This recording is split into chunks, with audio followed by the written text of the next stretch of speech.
Tonight, I was parked on a cul-de-sac in Tahunga, California, in a van I've lived out of for 8 years, staring at a house I couldn't recognize, for a reason I couldn't remember. I did what I always do, trying to get my damn brain to work.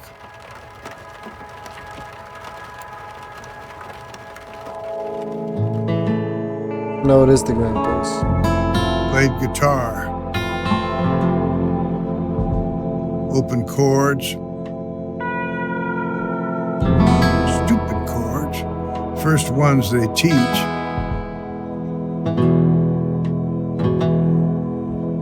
But in them, I hear everything. I hear my failures. In 1962, I got her pregnant. Can't raise a daughter on 5 cents a word. I got a job.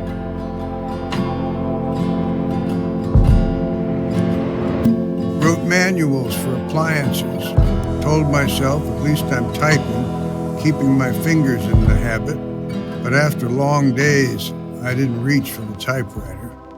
I reached for the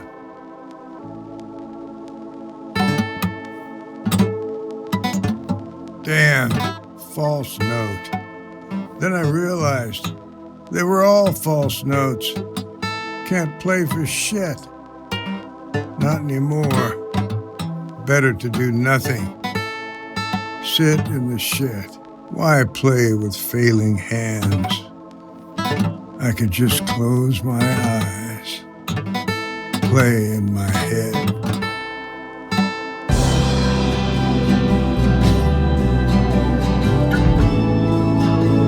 When you commit yourself to doing nothing, wonderful things emerge.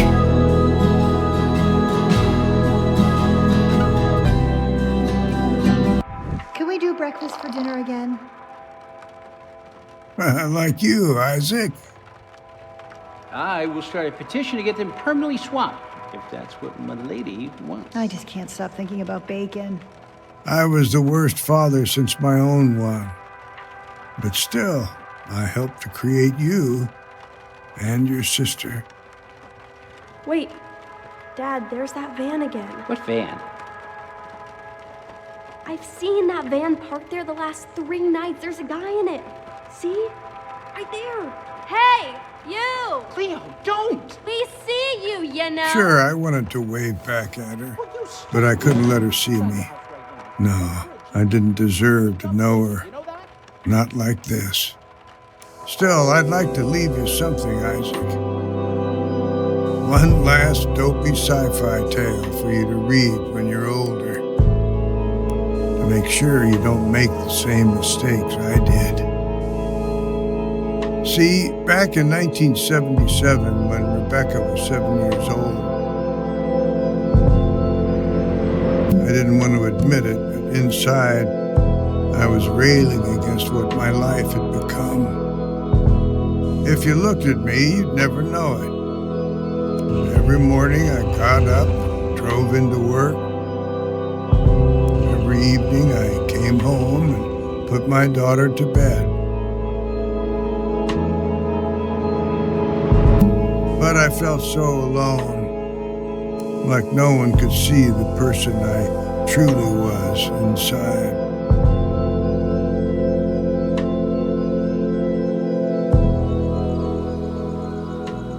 This is such a cool way So to one do night this. when they were sleeping, I got in the car, went to the nearest theater, and saw a film.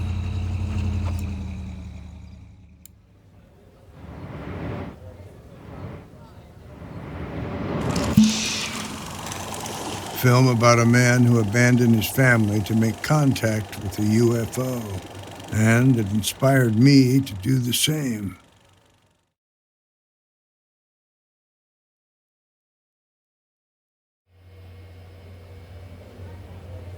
September 25th, 2009.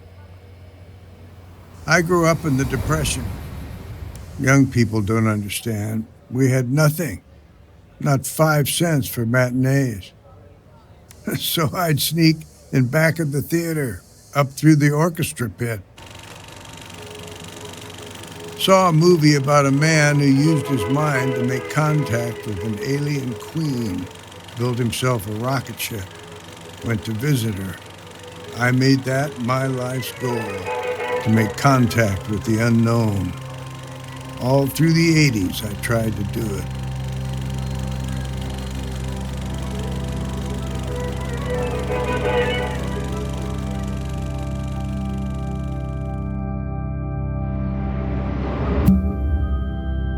I talked my way into SETI, hoping they'd have answers. But after signing all the NDAs, all I found were a bunch of eggheads infighting over hypothetical nonsense. 30 years later, I find myself at a desk I don't remember, in a house I don't recognize, but the objects before me, I know them too well. They embarrass me. My lockbox. Inside is the meager sum of my entire literary output. The only thing I could offer my daughter in return for taking me in.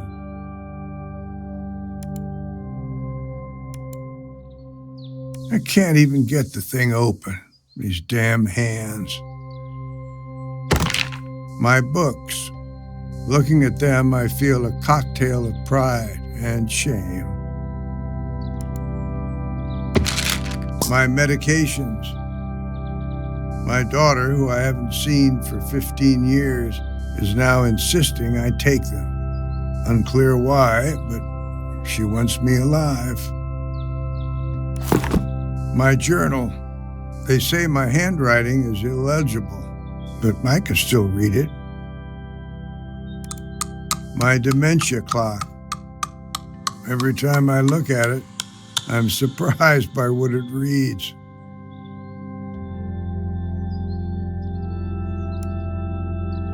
Then I saw it, corner of my eye. His guitar. My guitar. The fact is, I'm losing myself. Neither my body nor my mind entirely belong to me anymore.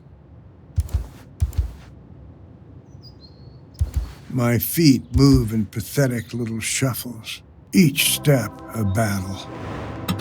Better not to play, I remembered. Instead, I just closed my eyes, played in my head.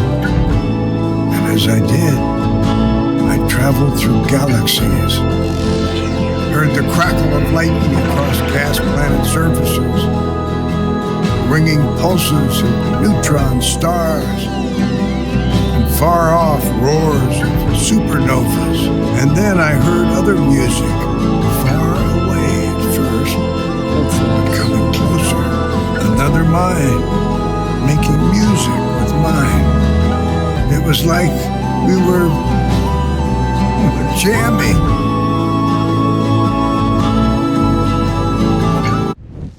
Where were you just then, Dad? I've been trying to wake you for 10 minutes. Hi, Grandpa. I wanted to apologize to my daughter for everything. Can you put your guitar down? I need to give you your blood thinners. Just leave him for a sec. I bet he's dreaming up some sci-fi story, and we shouldn't break his I could flow. understand them perfectly. Yes, I'm sure he was. I'm halfway through Chronicles But I of found Grandpa.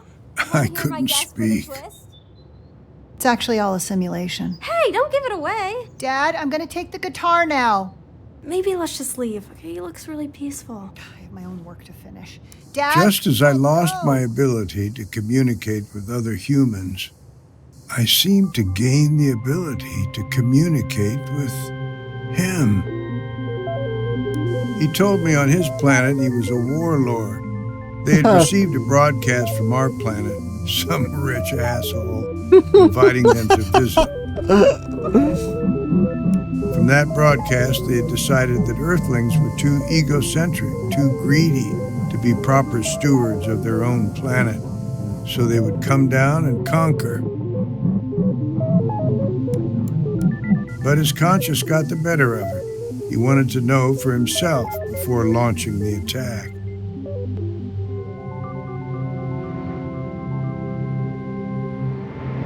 I told him I couldn't argue with his people's assessment of us, that a couple of months ago I would have agreed. But now I have met this family. Family? He asked.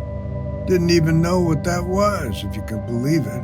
On his planet, everyone was family with everyone else because their minds were not bound to their bodies.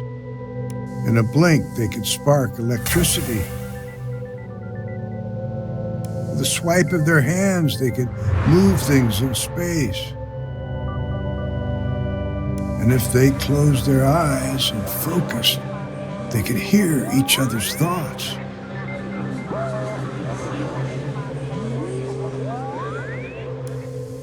This way, it was impossible to hide.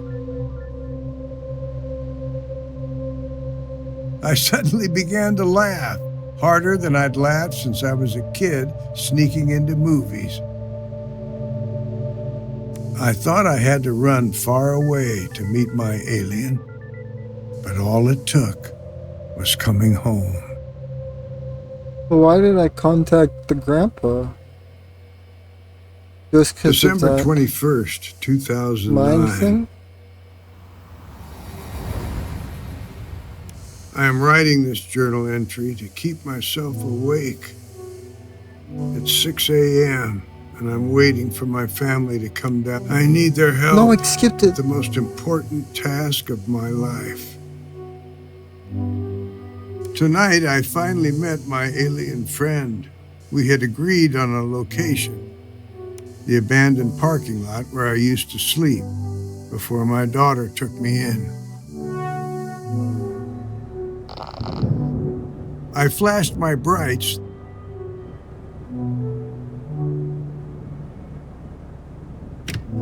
Three times, as we had established. And then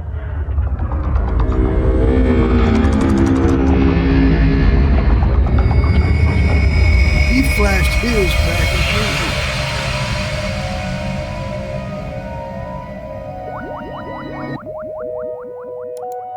He came down to meet me. I had one night to show him why his warlike people should leave us humans alone. I told him I wanted to introduce him to my family, especially to my daughter, her forgiveness and her strength. She was the perfect argument for why this messed up species is still worth something. He told me he couldn't trust any human except for me. It was of the utmost importance that his existence on our planet never be discovered. I'd have to prove my point some other way, so I took him for a drive.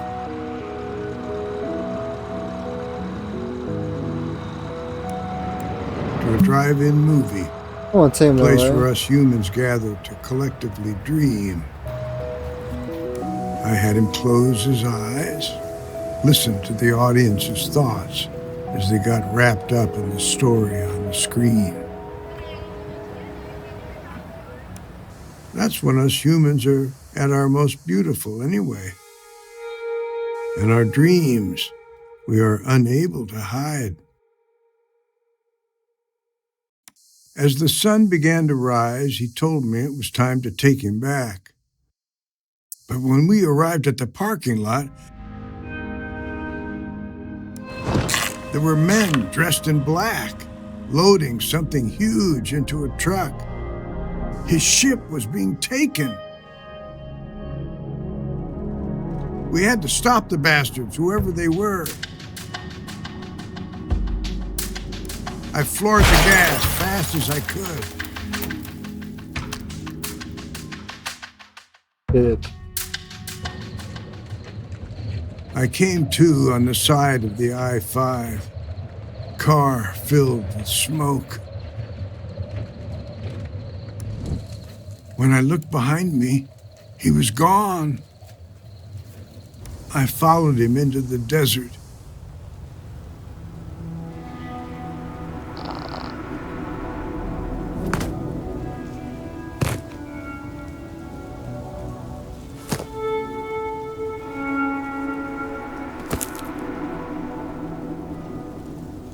man.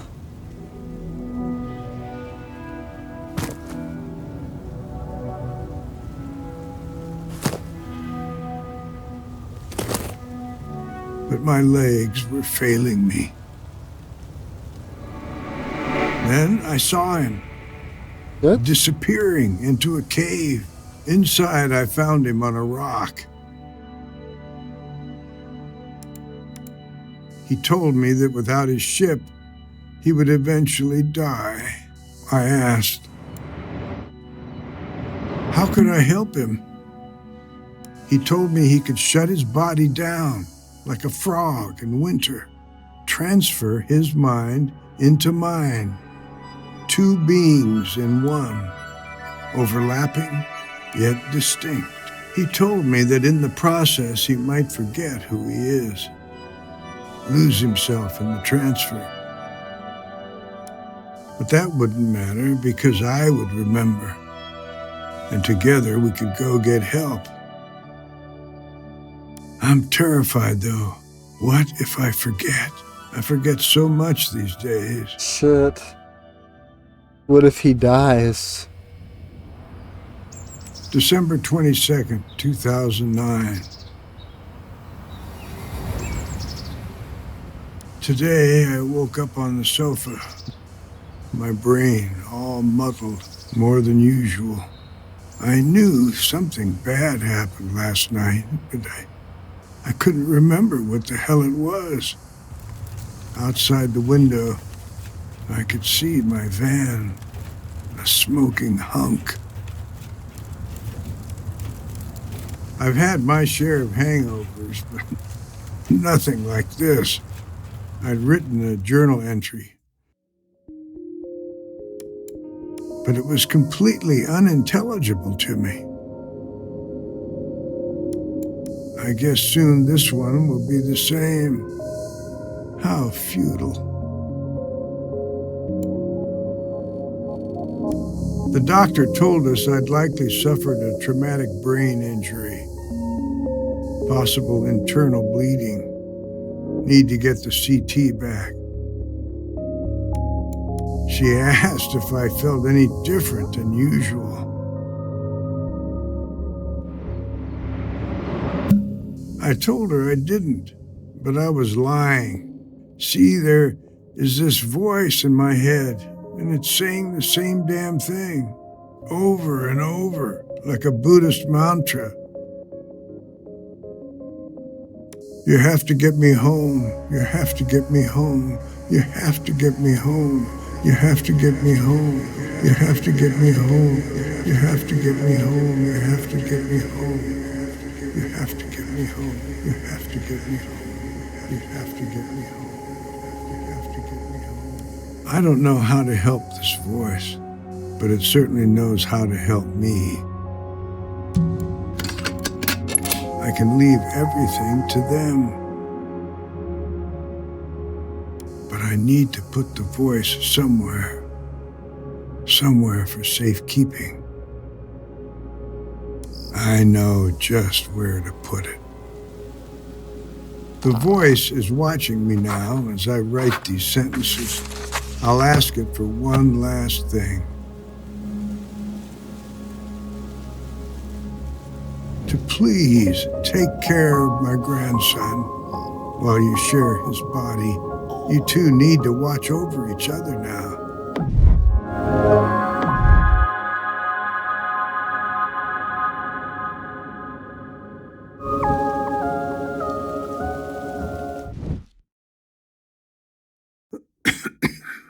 I have to go now, but don't worry. They will find you, and they will take care of you.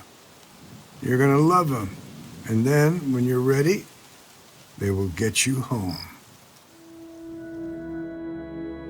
As I opened my eyes, my mind was flooded with thoughts.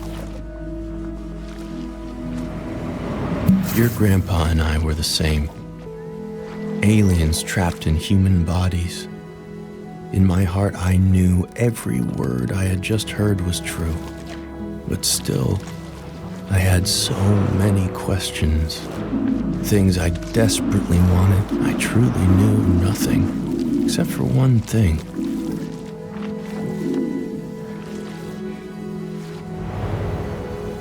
We weren't with each other by mistake. Your grandpa, he had put us together. So maybe I wasn't an infection.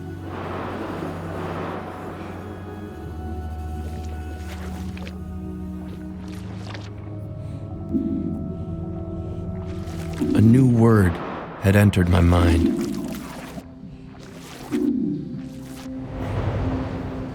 I was your caretaker, Isaac. Here to take care of him. I decided right then I was going to get you out of there. But I couldn't do it alone. I'd need the help of your family.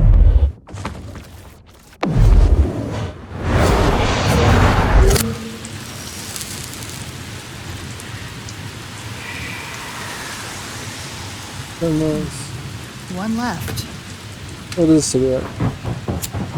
Yeah, she's smoking. Okay, the topographical map says there's a cave off the I-5 near to where he must have had his accident. Brilliant. Okay, let's get in the car. I'll drive us there now. Wait, drive where? What are you guys talking about? To the alien's body. Come on, Cleve. Mom, you didn't tell me you had a band. I want to hear your band. We were terrible. Wait, the what's body? Dad's saying if we go track down that cave, we might find the body of the alien who's possessing Isaac. Are you hearing yourself right now? I thought you said you were going to trust me from now on. I am, but Then let's get in the car, and on the way, I want to hear more about this band. we were terrible. Who's that? It's like 1 a.m. Nobody move. Hello! Hello, this is Elliot Rand from IO Industries. I'm so sorry to disturb you at this hour, but I'm here regarding your missing son. Get in the car and get to that cave. I'm gonna deal with this asshole. Did you say Elliot Rand? I'm actually speaking to the Elliot Rand. Coming! If Elliot was there, that meant he wasn't here. Now was my moment. If I was going to save your life, I would need to take back control. I'm sorry, buddy. I'm gonna save you, Isaac. I'm not letting you get out of here, man. I'm not letting you get stuck in here, man. Screw this I had to figure out a big-ass plan. robot. Quick. What do we got? Escape room style, huh?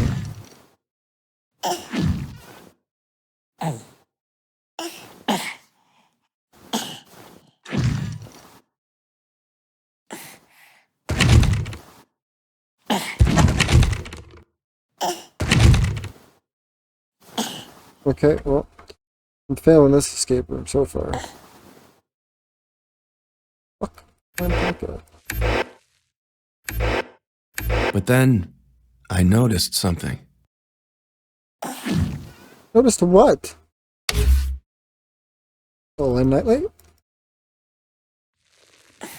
What did I notice?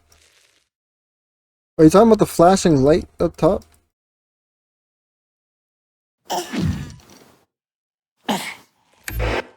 I'm not noticing. What am I meant to notice? I could no longer watch whatever I wanted. It was like we had Mom back watching us, concerned about screen time.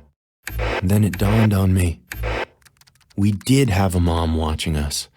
What if I could turn her to our side?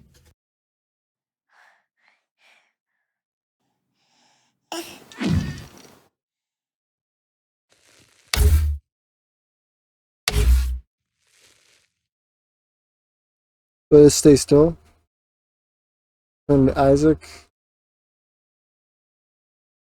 No. What the fuck am I meant to do? Oh.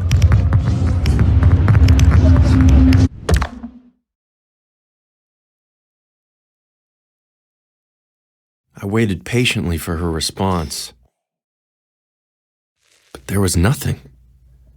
I'd have to take it up a notch.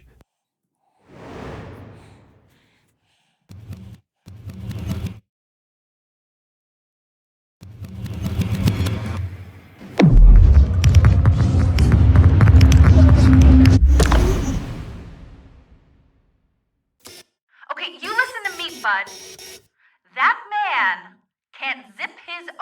fly without my logistical support.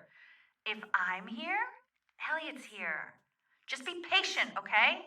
We're figuring this out. What if I could play on those motherly instincts of hers? As far as she knew, you were just my little hostage.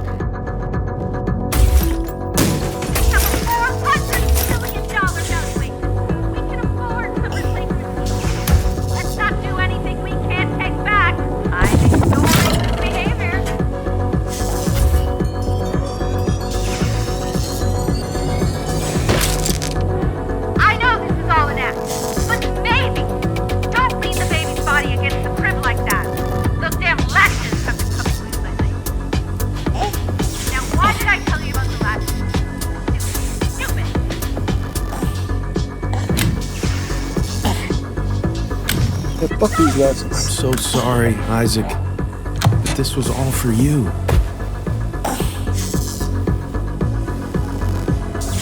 Oh, thank God he's okay.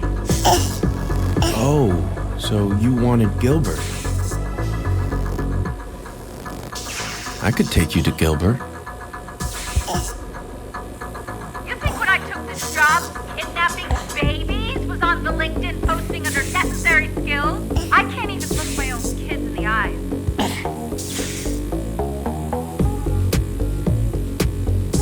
Are you insane? The electric shock will kill him. Okay. You have made your point. I'm coming down now. Please, I'll do anything you ask. Just don't hurt the child. Poor thing. Stuck in the palm of your widow hand. Together, we concocted a plan. Wendy would meet your mom and sister at the cave.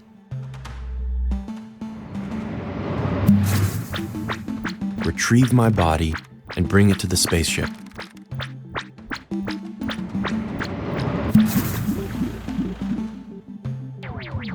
Then she would pilot us to it.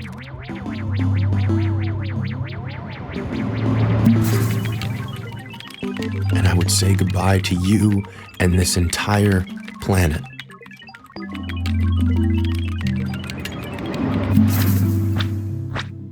When Elliot returned to find his alien had abandoned him, well, he'd have no reason to bother your family ever again. What about that? You might be a little bit upset. And you could grow into whatever wonderful being you were going to grow into. Hopefully he doesn't grow into some little shit.